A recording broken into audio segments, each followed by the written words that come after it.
So now let us discuss the types of vectors, यानी कि vectors के कितने टाइप्स होते हैं और कौन कौन से होते हैं। तो equal vector, unequal vector, parallel vector, anti parallel vector, collinear vector, coplanar vector, concurrent vector, zero vector, unit vector. तो चलिए एक वन बाय वन हम सारे वेक्टर्स को डिस्कस करते हैं। देखिए इक्वल वेक्टर हम कब कह सकते हैं कि दो वेक्टर्स हैं वो इक्वल है। हम अब लेट सपोज एक वेक्टर है ए और एक वेक्टर है बी, इसका लेंथ है 4 मीटर और इसका भी लेंथ है 4 मीटर, यानी कि मैग्नीट्यूड तो सेम है बट डायरेक्शन भी लेट सपोज कर लेते हैं, ये भी ईस्ट है और ये भी ईस्ट है। तो यहां पर हमने क्या देखा कि जो मैग्नीट्यूड है, magnitude and direction both are same, यानी कि अगर किसी भी वेक्टर्स के डायरेक्शन और मैग्नीट्यूड सेम है तब हम उसे कह सकते हैं इक्वल वेक्टर। अगर किसी भी वेक्टर के डायरेक्शन और मैग्नीट्यूड सेम है तब हम उसे कह सकते हैं इक्वल वेक्टर। अब देखते हैं दूसरा वेक्टर जो कि हमारा अनइक्वल वेक्टर। इक्वल वेक्टर हो गया, अनइक्वल वेक्टर पूरा उसका अपोजिट है, अनइक्वल वेक्टर। नाउ आइदर दो वेक्टर के डायरेक्शन डिफरेंट हो या फिर मैग्नीट्यूड डिफरेंट हो या फिर दोनों डिफरेंट हो। लेट्स सपोज ये हो गया डायरेक्शन, इसका लेंथ सपोज कर लेते हैं हम 4 मीटर है, इसका लेंथ 4 मीटर ले लेते हैं, इसका ले लेते हैं 4 मीटर, इसका ईस्ट है और इसका वेस्ट। भले इसका मैग्नीट्यूड सेम है बट इसका जो डायरेक्शन है वो डिफरेंट है, यानी कि ये अनइक्वल है। मैंने क्या बोला कि आइदर डायरेक्शन या फिर आइदर मैग्नीट्यूड या फिर बोथ, आइदर डायरेक्शन या फिर आइदर मैग्नीट्यूड या फिर बोथ, दोनों ही अगर डिफरेंट है तो उसे बोल सकते हैं इक्वल। अगर डायरेक्शन डिफरेंट है फिर भी अनइक्वल है, मैग्नीट्यूड डिफरेंट है फिर भी अनइक्वल है, और अगर दोनों ही डिफरेंट है तो फिर अनइक्वल है। चलिए नेक्स्ट देखते हैं पैरेलल वेक्टर। पैरेलल वेक्टर में क्या होता है, पैरेलल वेक्टर में लेट अस टेक एग्जांपल, ये है वेक्टर ए, ठीक है, वेक्टर ए और ये हो गया वेक्टर बी।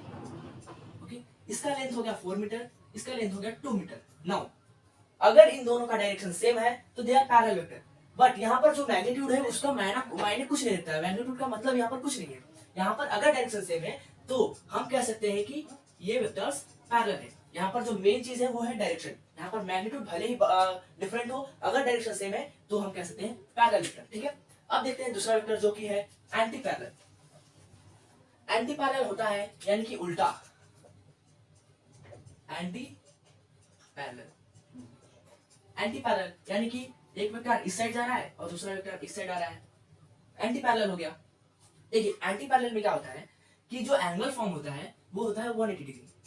अगर एंगल 180 डिग्री फॉर्म होता है बस एंटी पैरेलल बोल सकते हैं उसको, ये बहुत ही सिंपल था। नेक्स्ट ये होता है हमारा कोलिनियर वेक्टर। तो जो कोलिनियर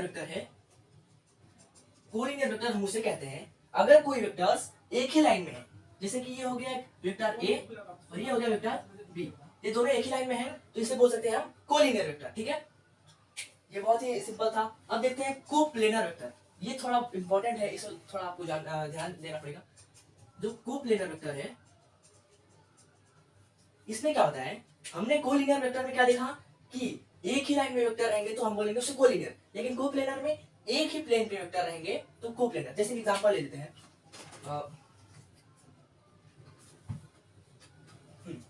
ये दो मार्कर्स हैं, नाउ ये दोनों कोप्लेनर हैं, जैसे एक ही प्लेन पे आ जा रहे हैं। बोर्ड का एग्जांपल ले लेते हैं, ये दोनों एक ही प्लेन पे आ जा रहे हैं, किसी भी साइड से ले ले हम एक ही प्लेन पे आ जा रहे हैं, यानी कि ये जो दोनों मार्कर थे वो कोप्लेनर है। ठीक है, तो एक चीज जो नोटेबल करना है, हमेशा जो टू वेक्टर्स होते हैं वो हमेशा कोप्लेनर रहते हैं। 3 के केस में हो भी सकता है, नहीं भी हो सकता है, 4 के केस में हो भी सकता है कोप्लेनर, नहीं भी हो सकता है, लेकिन जो टू वेक्टर्स रहते हैं ये हमेशा कोप्लेनर रहते हैं। ठीक है, नेक्स्टली देखते हैं हम लोग, जो हमारा नेक्स्ट है वो है concurrent vector. Concurrent vector, now let's suppose ये एक ऑब्जेक्ट है, ठीक है, इस पे 4 न्यूटन का फोर्स लग रहा है, इस पे जो 4 न्यूटन का फोर्स लग रहा है, ईस्ट से 4 न्यूटन का फोर्स लग रहा है, फिर से इसको लग रहा है 1 न्यूटन, मान लीजिए इधर मान लेते हैं हम लोग, ये तो नॉर्थ था, यहाँ पर ईस्ट ईस्ट लगा रहा है, यहाँ पर वेस्ट लगा रहा है, यहाँ पर साउथ लगा रहा है, ठीक है, 4 न्यूटन का फोर्स लगा रहे हैं, 4 न्यूटन का फोर्स लगा रहे हैं, 4 न्यूटन का फोर्स लगा रहे हैं। यानी कि अगर एक ही पर्टिकुलर पॉइंट्स पे डिफरेंट डिफरेंट जगह से फोर्स लगेंगे, यानी कि देखो यहाँ पर नॉर्थ से फोर्स लग रहा है, ईस्ट से फोर्स लग रहा है, साउथ से लग रहा है, एक ही पॉइंट पे, तब हम बोलेंगे कॉन्करेंट फोर्स। यानी कि यहाँ पर force acting at the same point, force acting at the same point, same force acting at the same point. अब जो हमारा नेक्स्ट है वो है जीरो वेक्टर, ठीक है, zero vector. Now zero vector किसे बोलते हैं? जीरो वेक्टर हम उसे बोलते हैं जो जिसका मैग्नीट्यूड जीरो, जिसका वैल्यू जीरो हो, जिसका वैल्यू जीरो हो, ठीक है, जिसका वैल्यू जीरो हो, और जो इसका डायरेक्शन होता है, जो इसका डायरेक्शन होता है उसे बोलते हैं हम आर्बिट्रेरी। जो इसका डायरेक्शन होता है वो कहीं भी है। अब मान लो इसका वैल्यू जब जीरो है तो नॉर्थ में लग रहा है, ईस्ट में लग रहा है, वेस्ट में लग रहा है, ये कहीं भी लग सकता है, यानी कि जो डायरेक्शन है वो आर्बिट्रेरी है, ठीक है। ये है जीरो जीरो जीरो वेक्टर, ठीक है। अब देखते हैं हम लोग यूनिट वेक्टर। भाई यूनिट वेक्टर तो बहुत इंपॉर्टेंट है, ये बहुत यूज होने वाला है। तो जो ये यूनिट वेक्टर है इसका मतलब होता है किसी भी वेक्टर का जो वैल्यू रहेगा, यानी कि जो मैग्नीट्यूड रहेगा वो 1 रहेगा। जैसे ले लेते हैं वेक्टर ए, ठीक है, तो इसका जो वैल्यू रहेगा वो क्या रहेगा, 1 मीटर। तो भाई इसको यूज तो करते हैं, इसका यूज रहता है मेनली डायरेक्शन को बताने के लिए। लाइक सपोज मैं बोलूंगा हैदराबाद टू उत्तर प्रदेश, हमें यहाँ पर डायरेक्शन मिल गया। अब मान लो इसको डायरेक्शन मिल गया तो मैग्नीट्यूड कुछ देना पड़ेगा, तो मैं दे दे रहा हूँ 1 मीटर। इसे क्या बोलूंगा मैं, यूनिट वेक्टर।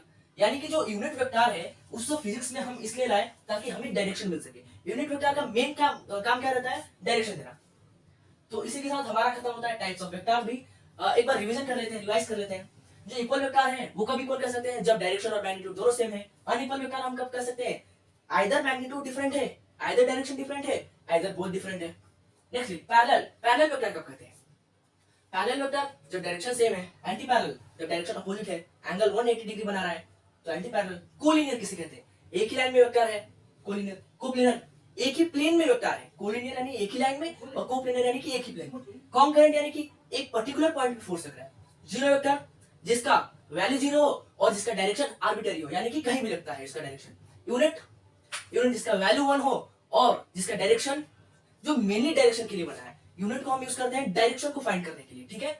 चलिए इसी के साथ हम अपना टाइप्स ऑफ वेक्टर्स को भी खत्म कर लिए हैं। तो वेक्टर का हमने कवर कर लिया जितने भी टाइप्स थे। मिलते हैं नेक्स्ट वीडियो में, तब तक के लिए थैंक यू वेरी मच। और मैं ट्राई करते रहूंगा कि आपके लिए और भी वीडियोस ला सकूं। और आपको अगर कोई भी डाउट है तो आप अपने डाउट को कमेंट में पिन कीजिएगा। I will for sure answer it. Thank you. जय हिंद, जय भारत।